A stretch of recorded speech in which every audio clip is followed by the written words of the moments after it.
Hello and welcome to the Whisky.com news on the 10th of August 2020. And we have a number of very interesting news, so let's just dive right in. The first one comes from the brand Rock Island. I want to say Rock Oyster because it used to be called Rock Oyster. But there will be a new bottling from the Rock Island brand, and that will be the Sherry Edition. So it will be Rock Island Sherry Edition. As the name says, it will be sherry cask matured, and it will be from single barrels from the islands. And it will be on the 5th of August. That's in the past. On the 5th of August, they announced they will have a Rock Oyster Sherry Edition. No coloring, natural color, no chill filtering, natural color, 46.5% ABV, and it will be available in the international markets very soon. Then we go over to Loch Lomond, and they are doing a redesign. Everybody is doing a redesign recently. They want to be more up to date with their design of their bottlings, and they want to emphasize the Loch Lomond brand more and have the sub-brands Inchmurrin, Inchmoen support the main brand. Their stuff will change, the inside of the bottle will not change, and they will have the Loch Lomond Original 10, 12, but there will be 3 variants now, and they will be called Inchmurrin for the fruity one and the Inchmoen for the smoky one, and also there will be the Loch Lomond 18. Then I have a news update. About half a year ago, I announced Bowmore and Aston Martin having a joint venture. And now their first project is being launched. It's called the Black Bowmore 1964 DB5 or DB5 1964. 1964, there was the Aston Martin DB5, and that was the iconic car that was featured in the legendary movie James Bond Goldfinger, and probably the book too. There will only be 25 bottles, and they will be released in fall 2020. So 25 bottles, it will be really pricey, so it will be really expensive. Then we have news from Glen, Scotia. I've already announced there will be a Landmark series, and now there is the second whiskey of the Landmark series out, and it's called Crosshill Loch.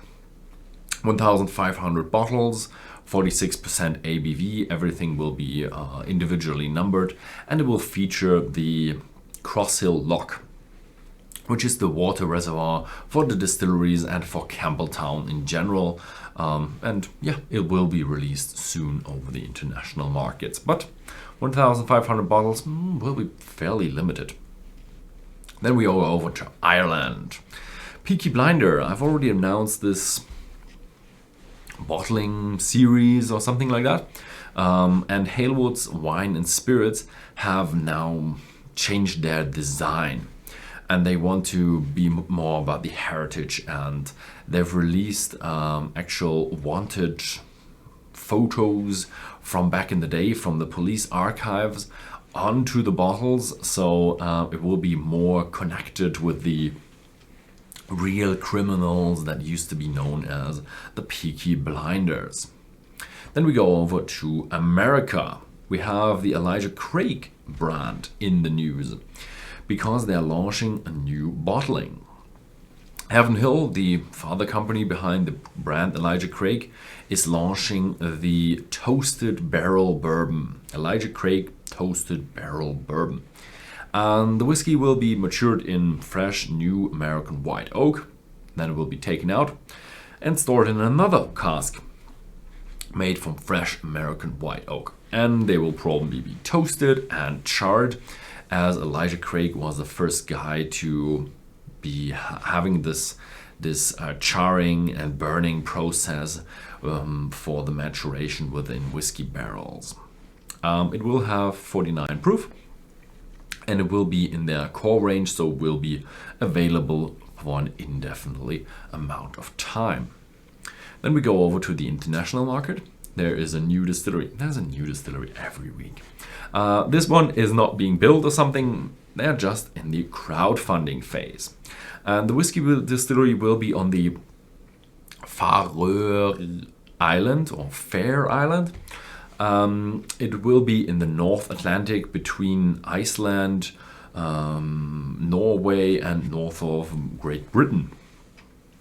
The actual island belongs to Denmark, which is far away, and it already has a whiskey distillery, but local whiskey enthusiasts wanted to build another whiskey distillery there, and there will also be warehouses and actually a visitor center.